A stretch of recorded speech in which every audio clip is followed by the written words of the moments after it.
Assalamualaikum warahmatullahi wabarakatuh dan salam sejahtera saya ucapkan kepada semua. Saya perkenalkan diri saya Encik Nur Rizwan bin Hashim selaku wakil daripada Jawatankuasa Keselamatan dan Kesihatan Pekerjaan Jabatan Kejuruteraan Elektrik iaitu JKKP JKE.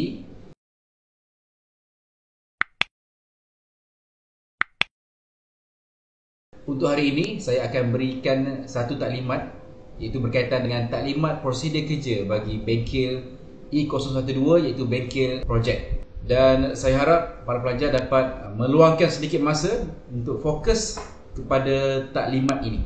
Kerana taklimat ini merupakan satu taklimat yang sangat penting demi menjaga keselamatan dan juga kesihatan anda semua. Untuk maklumat semua, taklimat prosedur kerja bengkel projek E012 dijalankan pada setiap awal semester, fokus kepada pelajar-pelajar yang mengambil kursus projek 1 dan juga projek 2. Dan untuk kali ini, taklimat ini dijalankan secara atas talian iaitu secara online atas sebab pematuhan SOP PKP COVID-19. Dan taklimat ini merupakan satu taklimat yang wajib dan perlu saya berikan kepada anda semua pelajar-pelajar projek. Hal ini kerana supaya anda dapat mengikuti segala peraturan dan juga kawalan risiko yang telah ditetapkan oleh JKKP, JKE dalam anda melaksanakan ataupun anda menyempurnakan proses-proses prosedur-prosedur kerja projek.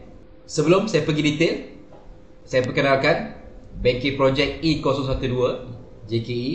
Dan saya rasa semua pelajar dah kenal di mana lokasi. Itu bengkel projek E012 ni merupakan salah satu bengkel di blok Makmal Kejuruteraan Elektrik. Dan di mana bengkel ini akan digunakan pakai khususnya kepada pelajar-pelajar yang mengambil kursus projek.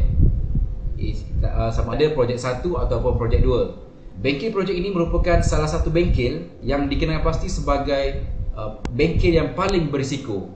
Disebabkan bengkel yang sangat berisiko, maka kawalan risiko dan juga peraturan yang lebih ketat akan digunakan pakai kepada semua pengguna bagi bengkel projek ini.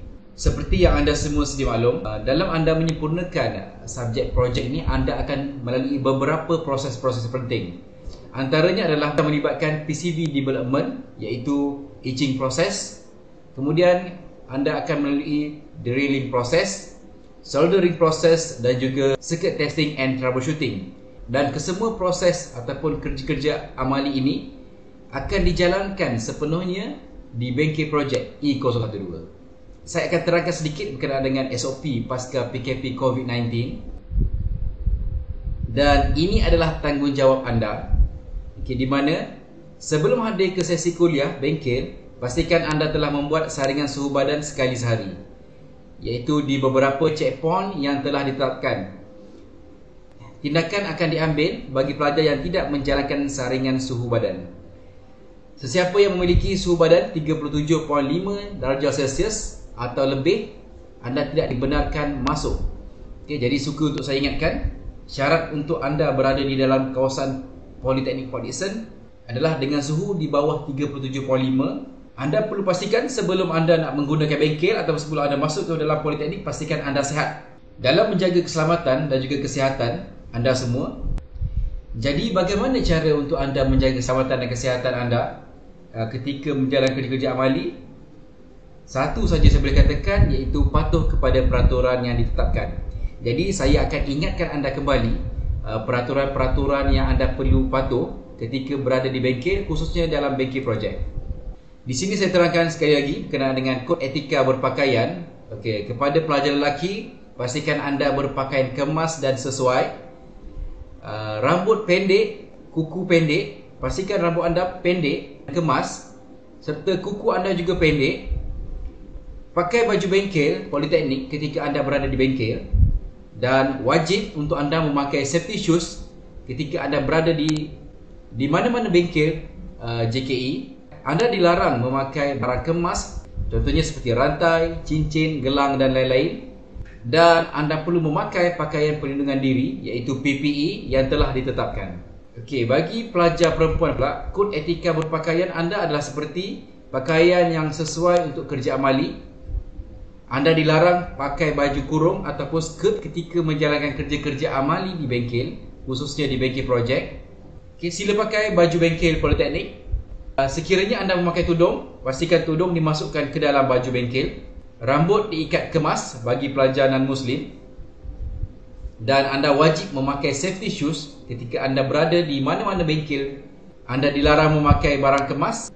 Dan anda perlu memakai pakaian perlindungan diri PPE yang telah ditetapkan di bengkel. Macam mana cara untuk anda guna bengkel projek E012? Okay, yang pertama sekali, anda mesti membuat tempahan untuk menggunakan bengkel projek. Tempahan dibuat melalui penyelia. Setelah anda mendapat kelulusan untuk menggunakan bengkel projek, langkah pertama iaitu ketika anda hendak masuk ke dalam bengkel projek, pastikan anda isi buku rekod penggunaan bengkel projek E012. Ini adalah buku rekod penggunaan bengkel projek E012. Di dalam buku ini ada dinyatakan tarikh masa anda masuk, masa keluar, okey, nama pelajar, nombor pendaftaran dan juga apa tujuan untuk anda masuk. Contohnya, untuk hari tersebut anda nak menjalankan proses etching ataupun drilling ataupun cutting. Jadi anda perlu tulis setiap proses yang akan anda jalankan. Dan juga sila nyatakan nama penyelia di dalam buku rekod pengguna ini. Untuk langkah kedua, sila kenal pasti ruang kerja anda mengikut kerja yang anda jalankan. Okey, bermaksud di sini, di dalam bengkel projek E012, kita ada di pintu masuk ada ditampal iaitu plan layout E012 ataupun prosedur kerja di bengkel projek E012 seperti dalam gambar ni. Kita ada beberapa center ataupun beberapa ruang kerja yang anda perlu tahu.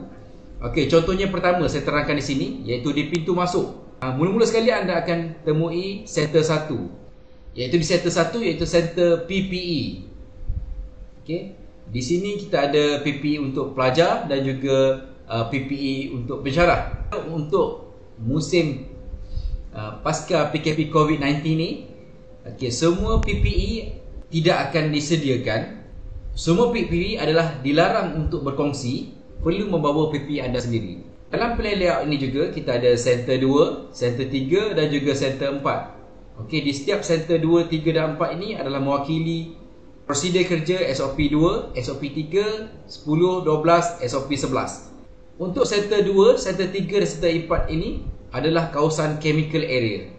Okey, dan di dalam chemical area ini ada dinyatakan apa PPE yang anda perlu pakai. Contohnya, anda perlu pakai safety glass, apron, glove, safety boots dan juga face mask.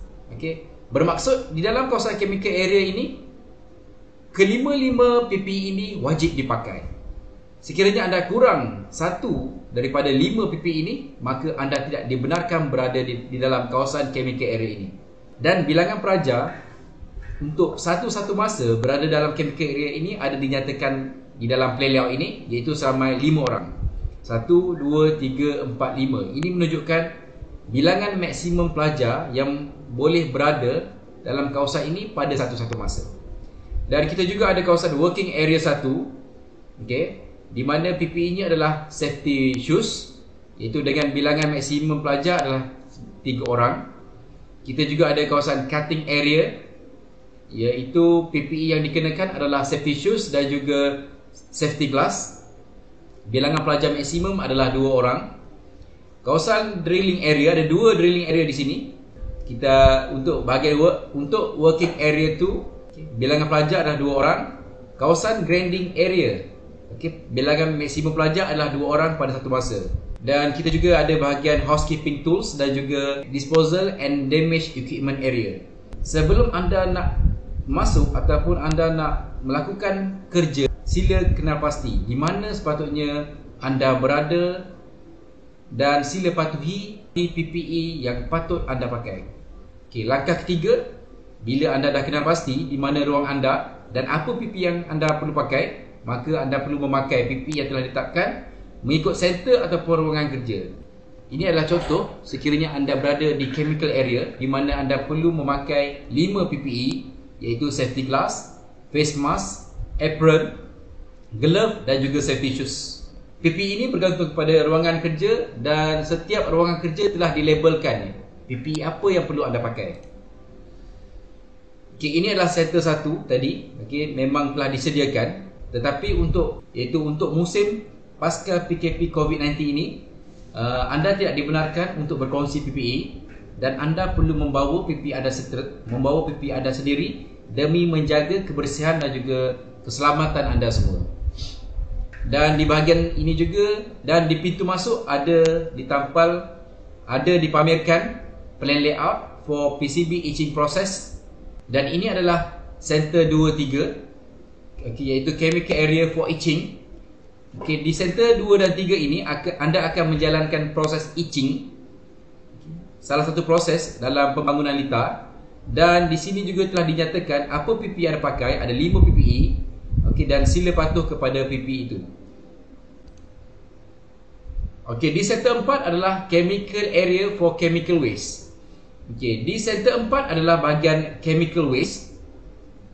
Ada dipamerkan juga apa PPE yang perlu anda pakai, iaitu masih juga 5 PPE yang wajib anda pakai.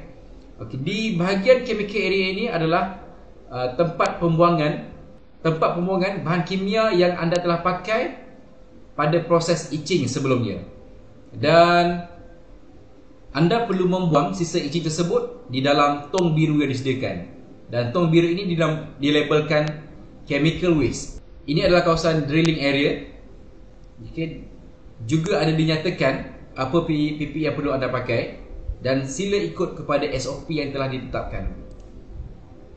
Untuk kawasan cutting area, sama, anda perlu memakai safety shoes dan juga safety glass, juga ada dipamerkan beserta dengan SOP penggunaan cutting. Ini adalah kawasan grinding area. Anda perlu memakai safety shoes dan juga safety glass.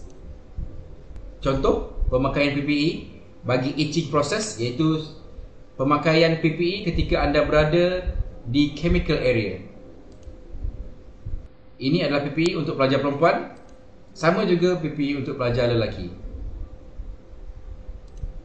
Dan langkah seterusnya, setelah anda memakai PPE, setelah anda siap dan komplit memakai PPE yang sepatutnya anda pakai, jadi anda boleh jalankan kerja amali, tetapi berpandukan kepada SOP yang telah ditetapkan.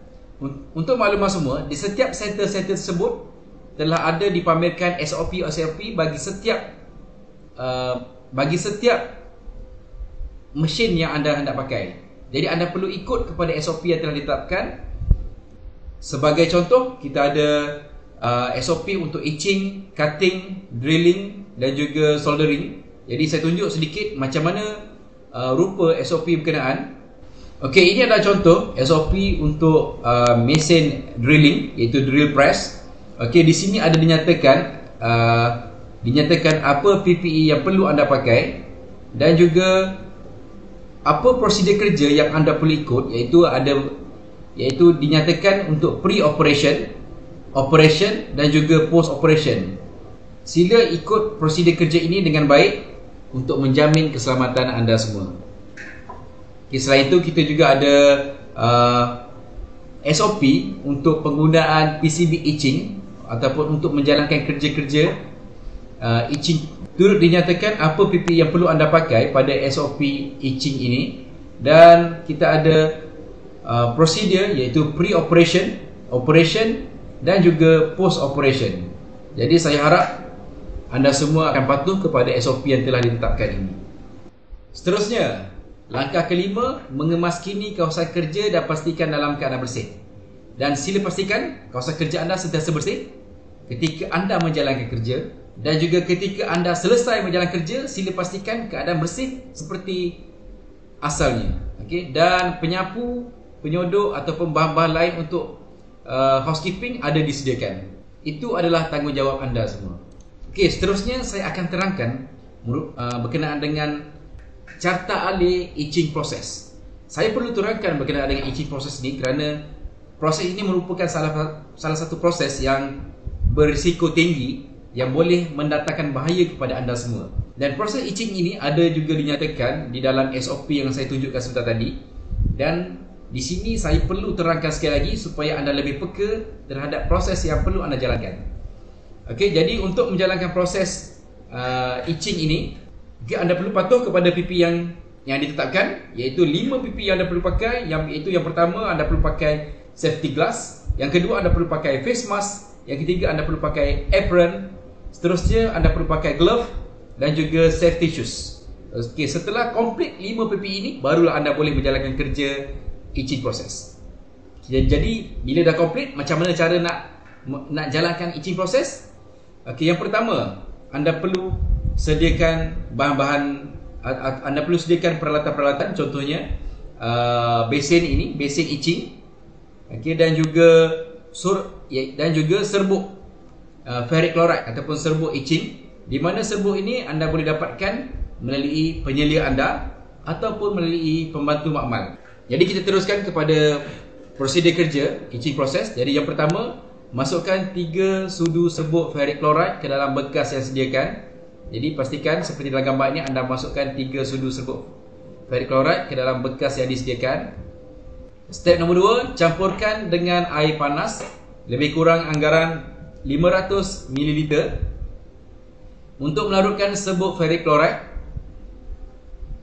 Okey, jadi campurkan air panas ke dalam besin tadi yang telah mengandungi serbuk ferric chloride. Okey, anggaran saja lebih kurang dalam 500 ml. Okey, dan tambah beberapa sudu ferric chloride sehingga larutan berwarna coklat. Okey, bila anda dah masuk air panas, anda perlu tambahkan beberapa sudu ferric chloride sehingga larutan tersebut menjadi warna coklat. Okey, jika sudah berwarna coklat, tidak perlu tambah serbuk etching lagi. Okey, jadi anggaran suhu adalah lebih kurang dalam 40 darjah Celsius. Okey, step nombor 3. Okey, anda perlu masukkan PCB ke dalam larutan dan kocakkan larutan kiri dan kanan selama 20 hingga 30 minit. Jadi dekat sinilah litar PCB yang telah anda hasilkan. Anda perlu masukkan ke dalam besin ini. Okey, dan anda perlu goncang ataupun kocakkan besin tersebut ke kiri dan ke kanan lebih kurang anggaran dalam 20 hingga 30 minit, bergantung kepada kepekatan larutan ferric chloride dan juga suhu larutan tersebut. Okey, dan periksa papan PCB setiap 10 minit untuk pastikan lapisan tembaga terhakis sepenuhnya. Periksa PCB masing-masing sama ada copper ataupun tembaga pada papan tersebut sudah terhakis ataupun belum. Dan yang penting, PCB tersebut tidak boleh bertindih antara satu sama lain. Setelah selesai proses menggoncang, okey, dan ini adalah contoh litar PCB sebelum, okey, dan ini adalah contoh litar PCB selepas. Okey, kita nampak perbezaan tersebut di mana pada PCB selepas copper yang terdedah ini telah hilang. Yang tinggal hanyalah garisan litar anda yang berwarna hitam ini. Setelah anda dapat kenal pasti litar proses etching ini telah selesai, jadi keluarkan papan PCB dari bekas larutan dengan cermat dan alirkan dengan air. Okey, dah selesai keluarkan papan PCB, dah alirkan dengan air, maka sisa bahan kimia disimpan di dalam tong biru menggunakan corong turas. Jadi seterusnya anda perlu pergi kepada center yang keempat, iaitu anda bawa besin yang mengandungi larutan etching tadi, anda perlu buang ke dalam tong biru yang disediakan, iaitu tong chemical waste menggunakan corong turas yang ada di situ. Okey, bila selesai anda membuat proses ini, maka selesailah proses etching anda. Okey, dan proses ini perlu dijalankan secara berhati-hati dan mengikut SOP yang telah ditetapkan. Okey, di sini juga saya ingatkan kembali apa perkara yang anda boleh lakukan, apa perkara yang anda tidak boleh lakukan ketika anda menjalankan kerja di bengkel projek ini. Yang pertama, bengkel projek E012 hanya boleh dibuka dan ditutup oleh pembantu makmal dan penyelia sahaja. Tempahan penggunaan bengkel adalah melalui penyelia projek. Jadi anda hanya dibenarkan masuk ke dalam bengkel projek E012 melalui penyelia anda sahaja dan dibantu oleh pembantu makmal. Tetapi sebelum anda nak menggunakan bengkel E012, pastikan anda telah membuat tempahan melalui penyelia masing-masing. Yang kedua, penggunaan bengkel wajib bersama penyelia projek. Dan pastikan anda tak boleh guna bengkel projek secara bersendirian. Dan anda mesti pastikan penyelia perlu ada bersama dengan anda sepanjang anda menjalankan prosedur kerja di dalam bengkel projek. Yang ketiga, pemakaian safety shoes adalah wajib di semua bengkel JKE. Jadi, pastikan anda memakai safety shoes. Jika anda tidak memakai safety shoes, maka anda tidak dibenarkan masuk ke dalam bengkel JKE. Yang keempat, pelajar tidak dibenarkan masuk ke bengkel jika tidak memakai safety shoes. Ini adalah amaran yang sangat keras. Semua pelajar yang masuk menggunakan bengkel E012 wajib mengisi buku rekod penggunaan bengkel E012. Wajib memahami dan mematuhi segala prosedur kerja dan SOP yang telah ditetapkan. Sila kenal pasti apa kerja yang anda ingin jalankan, ikut SOP dan ikut SOP yang telah ditetapkan. Yang ketujuh, wajib memakai PPE yang telah ditetapkan mengikut kerja aktiviti yang dijalankan. Dah kenal pasti apa kerja yang anda jalankan, yang anda akan jalankan. Anda perlu kenal pasti apa PPE yang anda kena pakai dan sila patuh kepada pemakaian PPE tersebut. Yang ke-8, wajib mengemas kembali segala kotoran dan peralatan yang digunakan. Dah selesai buat kerja di bengkel projek, sila pastikan kawasan kerja anda bersih dan kemas. Jangan tinggalkan sebarang habuk ataupun kotoran pada ruang kerja tersebut. Yang ke-9, sebelum ni PPE disediakan, jadi pelajar perlu membawa PPE sendiri seperti face mask, glove dan goggle, dan untuk menjaga keselamatan dan kebersihan masing-masing. Yang ke-10, sisa bahan kimia wajib dibuang ke dalam tong biru chemical waste yang disediakan. Seterusnya, tidak dibenarkan ataupun tidak diizinkan untuk menjalankan etching proses di luar bengkel projek E012 seperti di kamsis ataupun di rumah. Ini adalah amaran yang sangat keras dan saya akan sentiasa ingatkan, anda tidak dibenarkan menjalankan proses etching ini di luar pada bengkel projek. Walaupun anda ada serbuk etching tersendiri, anda beli sendiri, ataupun anda dapatkan ataupun anda dapatkan di luar, tetapi saya ingatkan kepada jadi satu kesalahan sekiranya anda membuat proses etching ini di luar bengkel projek. Kerana banyak kesan-kesan buruk yang anda akan hadapi, bukan saja anda, tetapi juga kepada persekitaran dan juga kepada alam sekitar. Kerana bila anda buat di luar, di mana anda semua akan buang larutan etching tersebut. Adakah anda akan buang di longkang ataupun buang di mana-mana tempat yang tidak dibenarkan? Jadi itu merupakan satu kesalahan. Jadi segala proses etching anda perlu jalankan di bengkel projek E012 saja. Sekiranya penyelia ataupun penjara mengenal pasti ataupun dapat maklumat bahawa anda menjalankan proses etching ini di luar,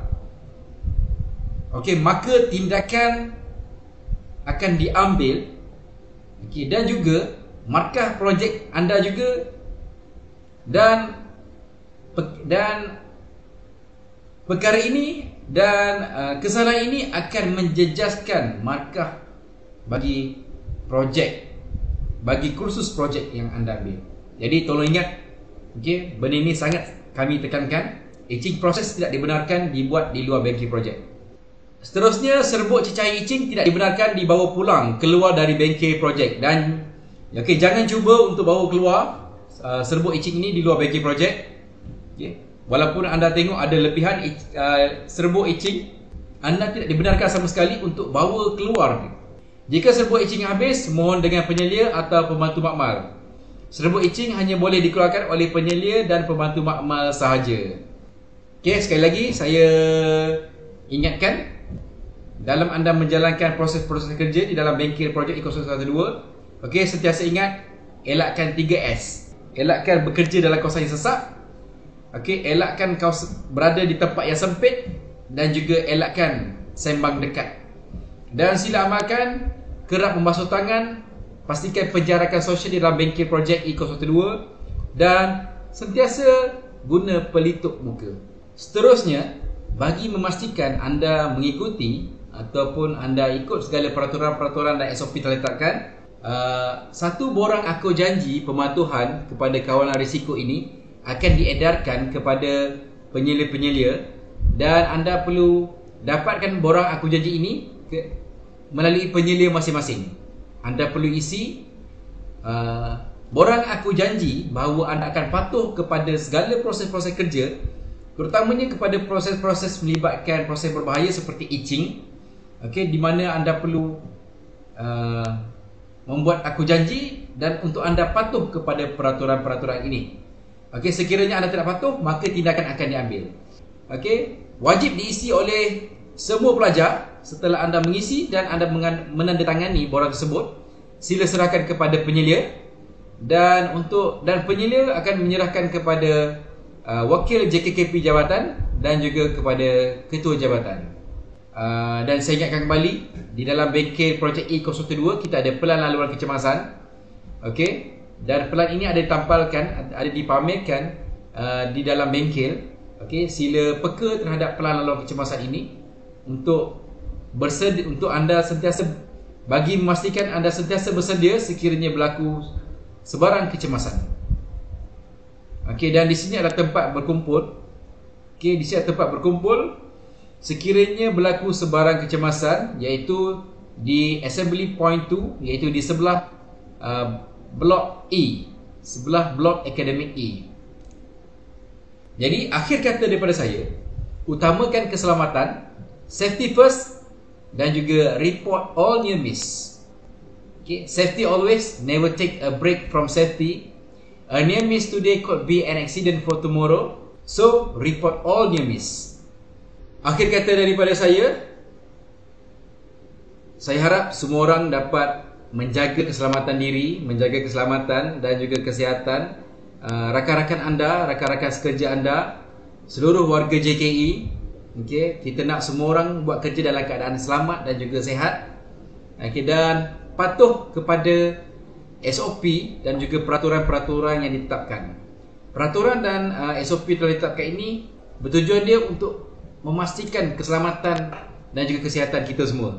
Jadi harap semua orang dapat patuh dan ikut segala SOP dan peraturan ini. Sebarang pertanyaan lanjut boleh merujuk kepada saya sendiri ataupun kepada JKKP jabatan, dan juga boleh merujuk kepada penyelia anda. Jadi itu saja daripada saya, wakil daripada JKKP JKE. Semoga anda semua beroleh manfaat. Sekian. Assalamualaikum warahmatullahi wabarakatuh dan salam sejahtera.